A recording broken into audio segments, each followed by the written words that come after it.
أعزائي الكرام، أهلا وسهلا بكم وفي برنامج مشوار لهذا اليوم. يسعدنا أن نتواجد مع شخصية إعلامية كردية معروفة يعيش في أستراليا أكثر من 33 سنة، وكان رئيس وسكرتير الجمعية الكردية، وشارك في مجالات إعلامية وسياسية وثقافية وغيرها، وكان له دورا بارزا في إذاعة 2000 FM، ومن المؤسسي البرنامج الكردي، ونال على جائزة أفضل مذيع لعام 1994.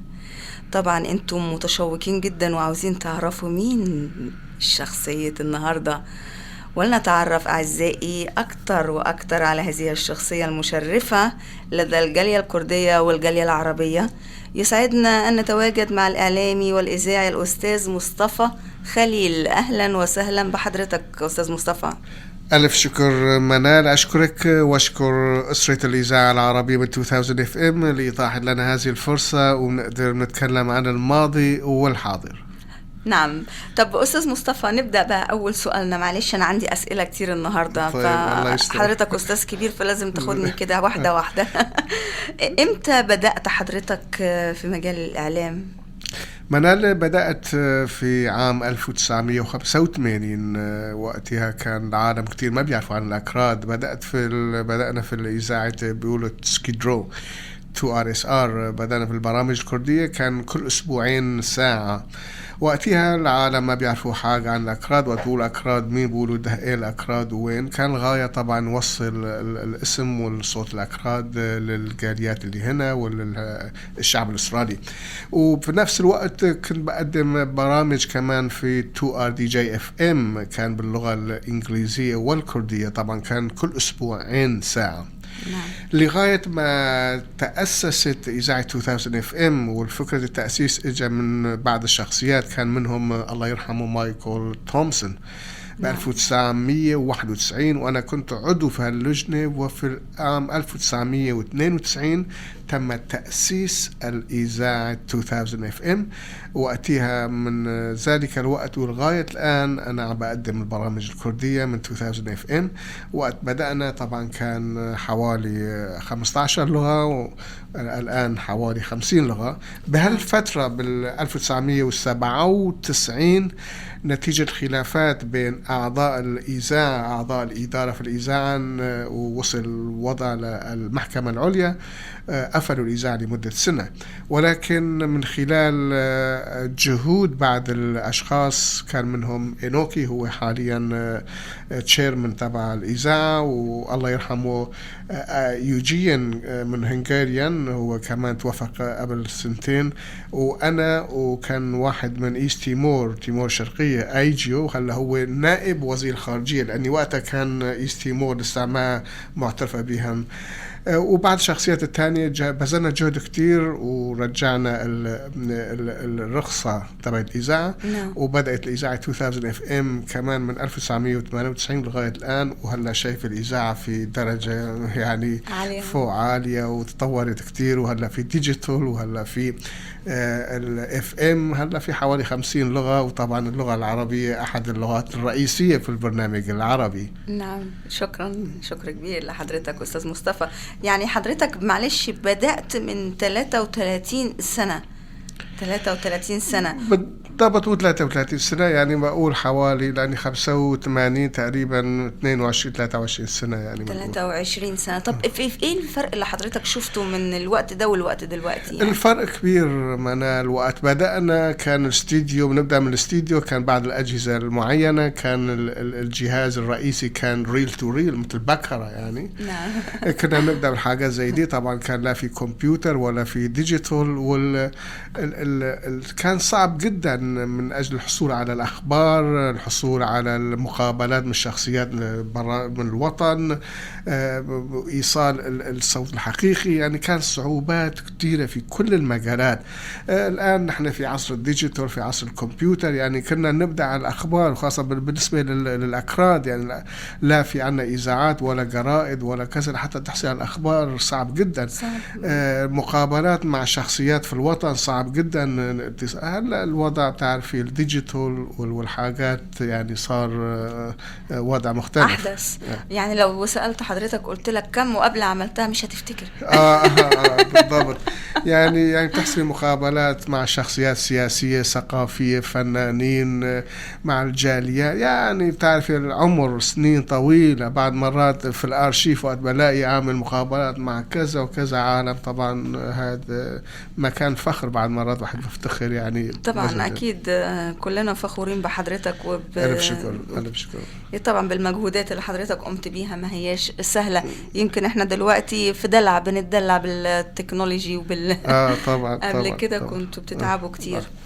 طيب أستاذ مصطفى، دلوقتي أنت يعني بعد ما شفت الفرق دوت حسيت بكسل ولا حسيت لا طبعا لا، صار عندك جهود، لازم تبذلي جهد أكتر. هلا في الماضي ربما تحسني تقولي تحطي أي خبر كان بيمشي الحال، بس دلوقتي أنت وقت بتنشري أو بتزعي خبر في الليل والخبر كان من 10 سنين، ده مو أخبار. هي أولا.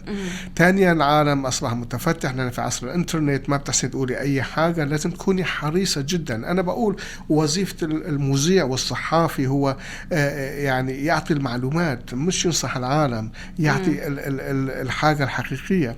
لأن الصحفي هو وراء الميكروفون، هو وظيفته مش بقول مين صح ومين خطأ طبعا. هو اللي بيعطي المعلومات، الانفورميشن.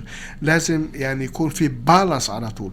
لذلك وقت تكون مذيع أو صحفي ناجح لازم تبذل جهد. اليوم العالم إذا برامجك مش قوية أو الحاجات اللي أنت مش مع الوضع، مش مع الأخبار، ما حد بده يسمع عليكي. لأن نحن في كل بيت اليوم في بالمئات الساتلايت، في قنوات تلفزيون، في ديجيتال، كل واحد بالموبايل بتاعك تحسين بتشوفي الأخبار ده. لذلك دلوقتي لازم الصحفي والمذيع يبذل جهد كتير لحتى يكون على مستوى الوضع المتطور دلوقتي. نعم. وكمان نحن بنشكر ربنا ان البرنامج العربي بيكونوا الصبح بيكونوا سايقين، يعني اكتر من انهم قاعدين في البيت. طبعا لا انت برامجكم ما شاء الله، واحد بفتخر البرامج العربية في تطور، يعني في تطور. نشكر ربنا. طبعا استاذ مصطفى، حضرتك البرنامج بتاعك زي ما احنا عارفين كل يوم خميس من الساعة 8. انا حاولت اسمعه اكتر من مرة ما قدرتش افهم كردي، لكن عايز اعرف بقى ازاي حضرتك بتتكلم عربي. طبعا الاكراد الاكراد متوزعين بين 4 دول. بعد الحرب العالمية الأولى تقسم كردستان بين تركيا، إيران، العراق وسوريا، وكل كردي بيتكلم لغتين، لو مو 3 لغات أو 4 لغات. لأني نحن بنولد بنتكلم لغة الأم وهي اللغة الكردية، ولكن لا يوجد مدارس كردية ولا جرائد كردية ولا أي حاجة بالكردي. لازم تروحي إذا أنت من سوريا أو من العراق بتكلمي عربي، إذا كردي من تركيا وإيران بتكلم تركي أو إيراني.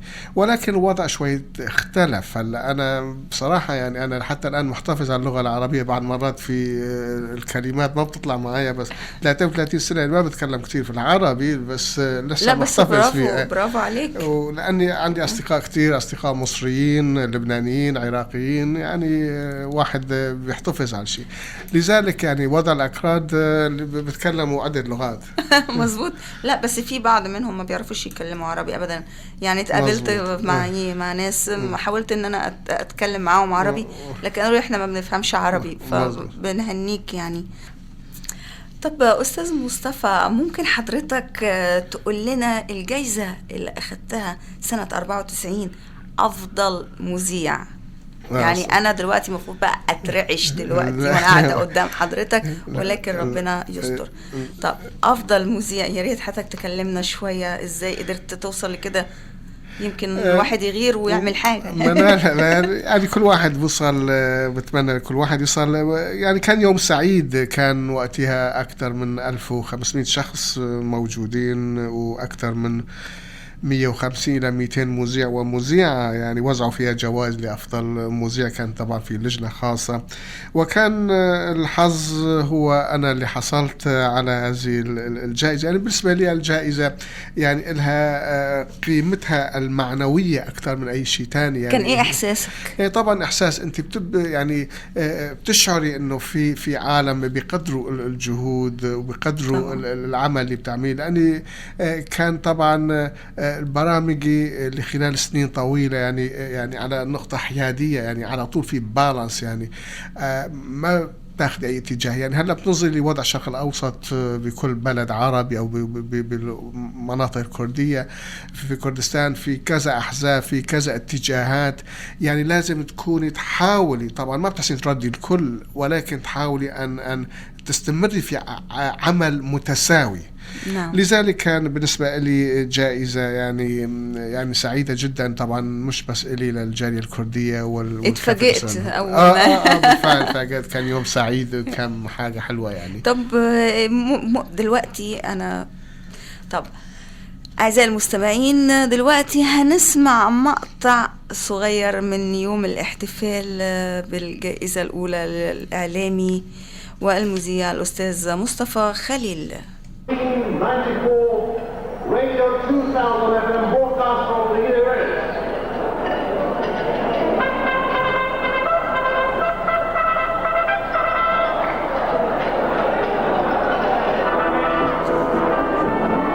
One more time. You want to hear it? Ladies and gentlemen, put your hands together as we welcome the 1994 Radio 2000 FM broadcast over here from the Kurdish language program, Mustafa Khalil.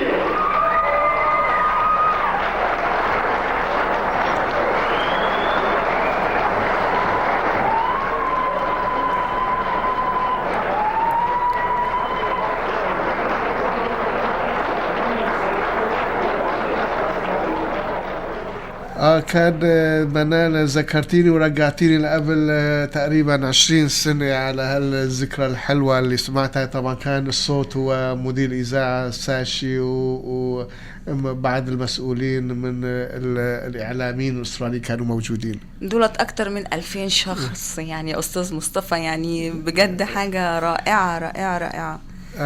كان بالفعل يعني إذاعة 2000 FM يعني لها عمل يعني خلال اللغات الموجودة، يعني هي على مستوى بارز يعني دلوقتي بوجودكم طبعا ومجهوداتكم اللي قمتوا بيها. أستاذ مصطفى، أنا بقى دلوقتي عندي مفاجأة حلوة أوي هسمعها لك. ايه المفاجأة منال؟ لا هسمعها لك. اوكي.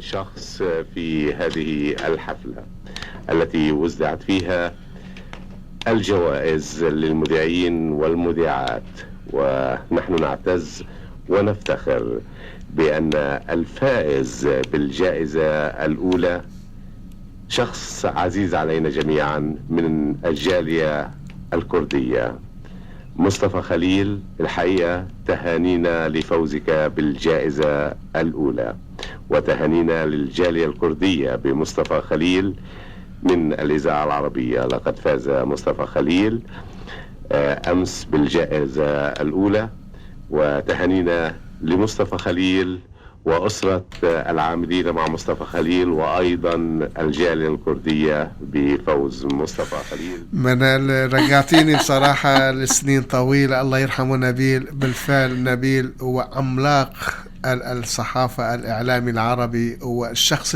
من أوائل الشخصيات العربية اللي بدأوا بالإعلام العربي هون. وهو نبيل صديق وعزيز، ونبيل له مكان خاص في الإعلام العربي في أستراليا. نعم. وإنه كان صديق عزيز للشعب الكردي والحقوق الأكراد. نبيل بالفعل في قلوبنا.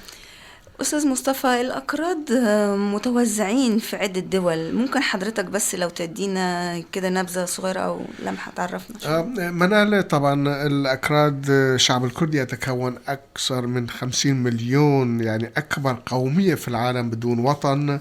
تم تقسيم كردستان بعد الحرب العالمية الأولى بين تركيا، إيران، العراق وسوريا، ومن خلال ذلك الوقت وحتى الآن بدأ الثورات الكردية في أغلب هذه الدول. كان اللغة الكردية ممنوعة، كان الثقافة الكردية ممنوعة، حتى أسماء الكردية كان ممنوعة. يعني في العراق دلوقتي بعد الحرب العراقية في عام 1991 هلا كردستان العراق تحت سيطرة الحكومة الكردية، يسمى إقليم كردستان، لهم حكومة، لهم دستور، لهم برلمان.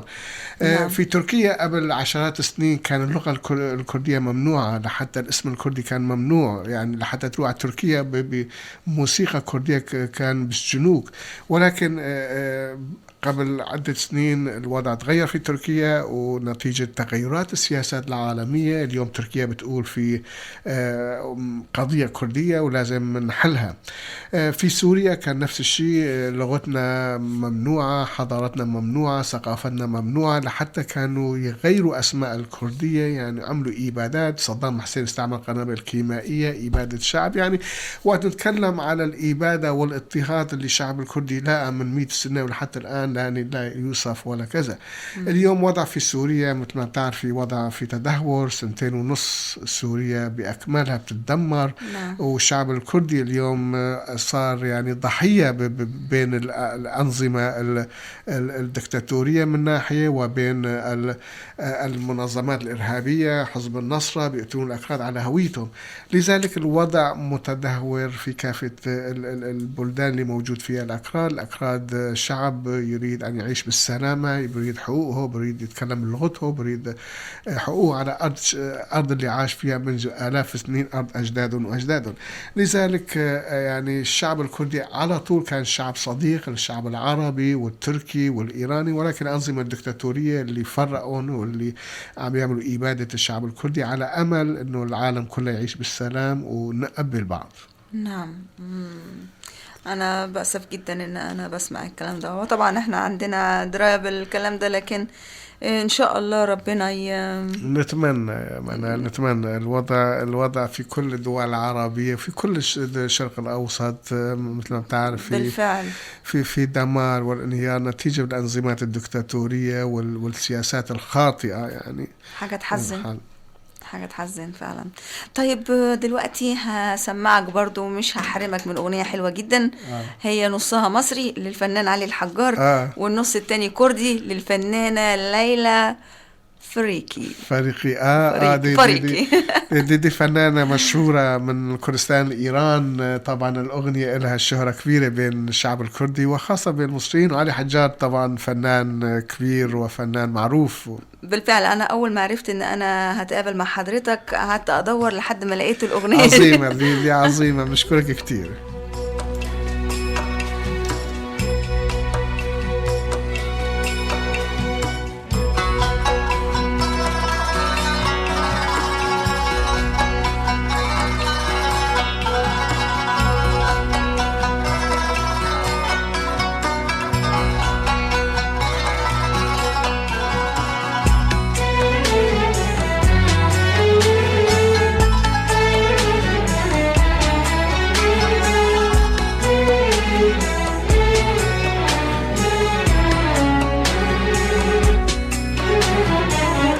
سامحيني المرة دي عشان خاطري أنا بعدي غصب عني، واليوم بيفوت سنة من غير ما أحسب كلامي.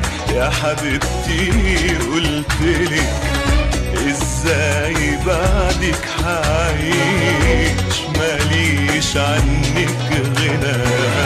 من چیم کرد با تو عشقم دا لاری تو کات روی بسر چو لریگا عشق تو کاتی دوری لی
لا حبعد عنك تاني ولا حنسى حبنا، وأدينا يا حياتي رجعنا لبعضنا.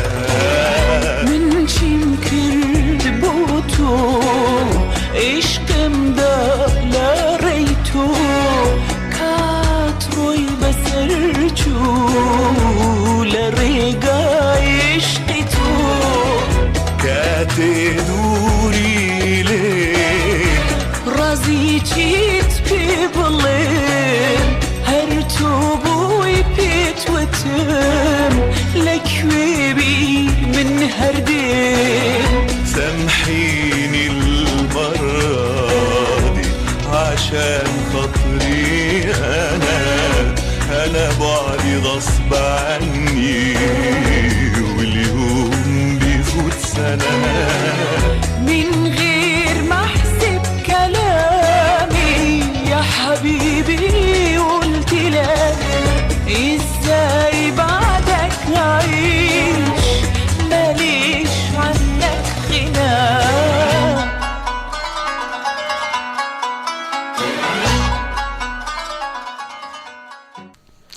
أستاذ مصطفى، إحنا بنشكر حضرتك كتير على وقتك، وبنتمنى لك التوفيق والنجاح الدائم إن شاء الله، ونتعلم من حضرتك.